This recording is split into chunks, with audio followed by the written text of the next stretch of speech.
Okay, we're joined now by our race winner of the 54th annual Coke Zero 400, and that driver is Tony Stewart. He drove the number 14 Mobile One Office Depot Chevrolet for Stewart Haas Racing.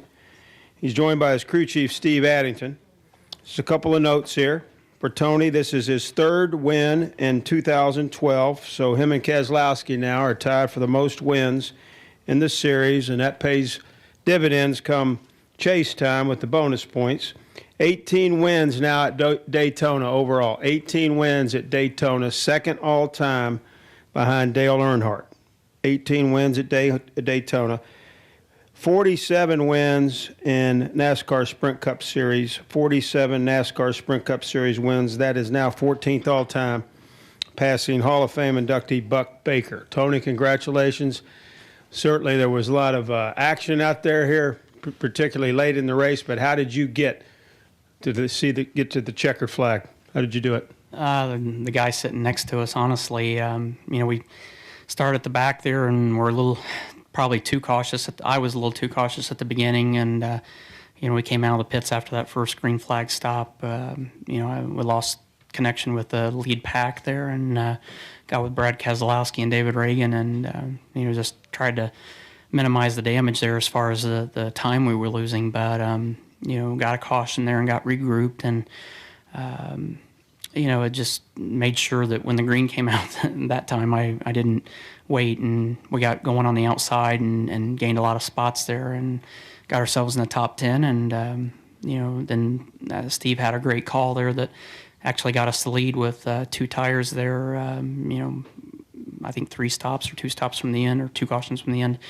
And that was the key. I mean, we were able to hold that track position, got the lead on the restart, and we were pretty good on the bottom. The biggest challenge was the 17 and 16 car, obviously, and when they hooked up, I don't think there was anybody that could beat them. But we were able to stay in touch with them, and I got a great restart with Casey Kane helping me on that last restart there. And I'm not sure how he got shuffled back there in 1 and 2, but we just had to try to separate the 17 and 16 there. And once we got them pulled apart, I think Matt tried to back up to reconnect with Greg, and we carried enough momentum to get back around in front of them and get back down in that bottom line. And I tried to back up to Matt to make sure they didn't get a huge run on us, but they were coming on the outside there in 3 and 4, and then the last wreck happened there. We just happened to be fortunate enough to be leading still. Thank you, Tony. And Steve Addington, certainly the crew played a big role in tonight's win. Just talk about how things went on pit road, and also some of the key changes maybe you guys made during the course of the event. Well, I mean, starting last, it was kind of tough, but I think once we got the caution and got caught back up there, we were losing touch with the lead pack there when Brad and I get David Reagan and Tony were sitting there running the lap times. I was getting a little worried, but then I was hoping we'd get a caution, and we got one, and we got up in there. And the guys, they do an awesome job on their pit stops week in, week out. So they wrote off a good pit stop, and then we ran about 8 laps there, and my engineer was telling me, if we come now, we can do it on 1 can if it goes green to the end. And so we decided to come and put right sides on then and get in top off with fuel. So that put us in a position for the late race caution deal when we came down and got right sides and 1 can of fuel in. We could make it to the end, and that got us the lead. Okay, we'll take questions now for Tony or Steve. Let's start back in the corner with Ken, and then we'll go to George and then Holly. Tony, I know you've probably tried to explain this before, but one more time, how do you explain to people the fact that you are obviously no fan of this style of racing, yet you happen to be rather good at it? I mean, how do you explain that correlation there? I wish I could explain it, but it's hard. I mean, it's hard. The great thing about it is that 43 cars all have the same shot at winning the race, but that's also part of what makes it frustrating too. But we've had really good luck at Daytona, obviously. And I wish I could trade a couple of these races in for just one, Sunday race in February. But it's just being at the right place at the right time, and when those last two big wrecks happened, I mean, we definitely were in the right spot. I mean, we were ahead of them both times. Let's go right there to George, and then we'll go to Holly. Go ahead, George. Yeah, Tony, George Diaz, Orlando Sentinel. Given how strong Kenseth and Biffle were going into that final, the restart, how did you feel? Did you feel you still had a good shot to overtake them? Or?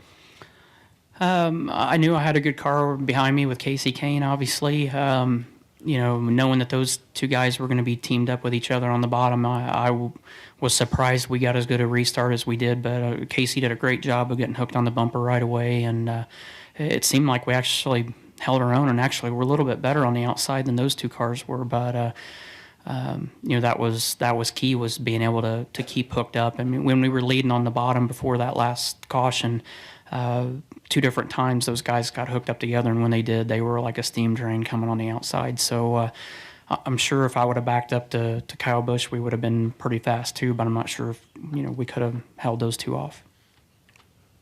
Let's go to Holly, and then we'll go to the press box. Holly Kane, FoxSports.com. Two questions, Tony. One, close calls tonight. What was the closest call that you had to getting caught up in all of the craziness that was going on? And secondly, I don't know if you look at it like that, but 3 wins already this year is a very strong statement towards the championship and just continuing, what you did last year. If you could speak to that. I'm not sure we got pretty fortunate to not really have any of those close calls. I guess when Kurt Busch, had that one problem in 1 and 2, that was the closest to drama that we had, and it really wasn't that bad. I mean, the ones after that seemed to be a lot bigger and caught up a lot more cars. But then for the most part, I guess probably the fact that we were looking at going a lap down because we lost touch with that lead draft was probably the biggest drama we had. But really proud of Steve and really proud of everybody at Stewart Haas Racing and the Hendrick Engine and Chassis Department. We're really pleased with the first half of the season. I mean, I think there's some races that we lost some opportunities on, but I think there were races that we capitalized on that we haven't been able to in the past. So I think, in the average, I think we're really looking good right now. So proud of the effort with everybody. I feel like on the average, we're making gains. So it's nice to come into this weekend and leaving here tonight. I'm leaving with a big weight lifted off our shoulders. I think qualifying yesterday was what I was most proud of for the weekend. And, even though we lost our time, have these two cars come here and be second and third quick separated by only 8 thousandths of a second. It shows how good a job the guys did at our race shop. So really, really proud of everybody in our organization, and felt like that showed some strength today.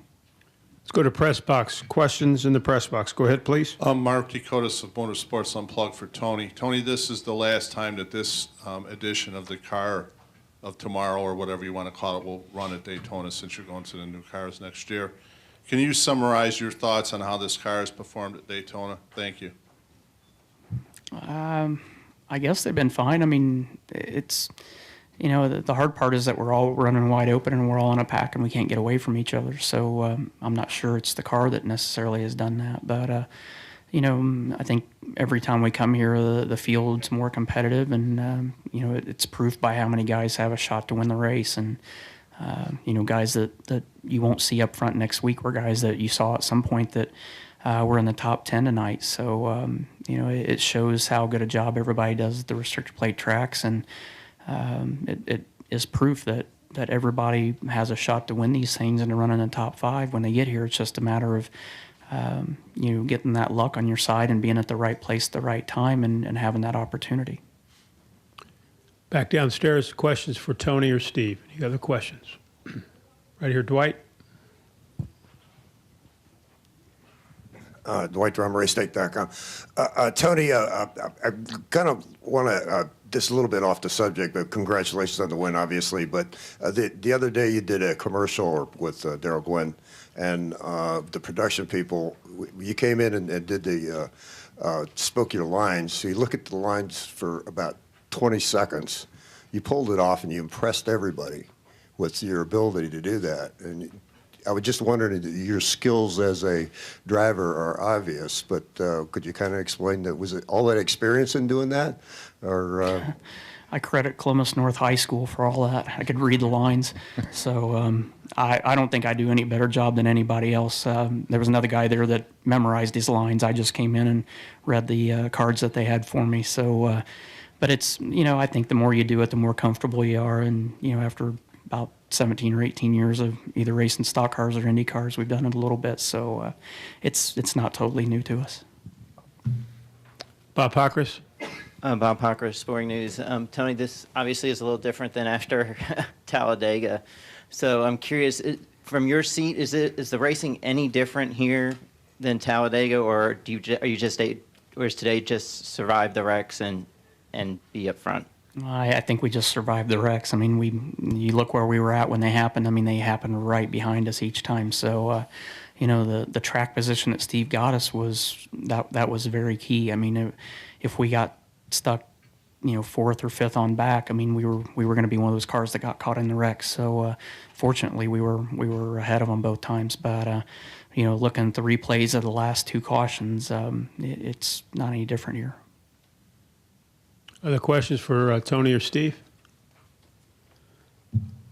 Tony, before I let you go, I just want to congratulate you on your nomination for the ESPY coming up as Driver of the Year. Maybe just talk about that, what that means, particularly for your racing organization to be held in such high esteem.